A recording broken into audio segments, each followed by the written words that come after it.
ஐவிஎஃப்ல 100% success rate வரதுக்கு என்ன பண்ணலாம் அப்படின்னு நிறைய பேர் கேட்குறது உண்டு. பட் ஆனால் 100% சக்ஸஸ் ரேட் அப்படின்றது எங்கேயுமே கிடையாது, வேர்ல்டில் எங்கேயுமே கிடையாது.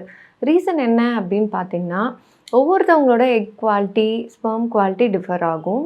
ஈவன் சம் கேஸஸில் எக்ஸ் நல்லாயிருக்கு, ஸ்பெர்ம்ஸ் நல்லாயிருக்கு அப்படின்னும் போது எம்ப்ரியோ ஃபார்மேஷன்லேயும் இஷ்யூ இருக்கிறதுக்கு சான்சஸ் உண்டு.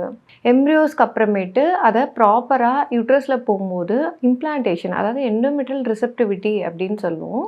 யூட்ரஸ் எந்த அளவுக்கு அந்த கருவை தாங்கிக்கிறதுக்கு அதை உள்ளே எடுத்துட்டு அந்த கரு க்ரோ ஆகிறதுக்குரிய கெப்பாசிட்டி அந்த யூட்ரஸ்க்கு எப்படி இருக்குது என்ன அப்படின்றதும் இதில் டிஃப்ரென்ஸ் மேக் பண்ணும். ஸோ அதனால் நம்ம இதில் ப்ராப்பராக எக்ஸு நல்லா வர்றதுக்கு அண்ட் எம்ப்ரியோ ஃபார்மேஷனுக்கு என்னென்ன பண்ண முடியுமோ, ஸ்பெர்ம் குவாலிட்டி இம்ப்ரூவ் பண்ணுறதுக்கு என்னென்ன பண்ண முடியுமோ அது எல்லாமே பண்ணிவிட்டு, ப்ளஸ் எண்டோமெட்ரியம் நல்ல ரிசெப்டிவாக இருக்கிறதுக்கு அது ப்ராப்பர் க்ரோத்து, அதோட ஃப்ளோ எல்லாமே ப்ராப்பராக செக் பண்ணிவிட்டு நம்ம ஐவிஎஃப் போகும்போது அதோட சக்ஸஸ் ரேட் மேக்ஸிமம் இன்க்ரீஸ் பண்ண முடியும்.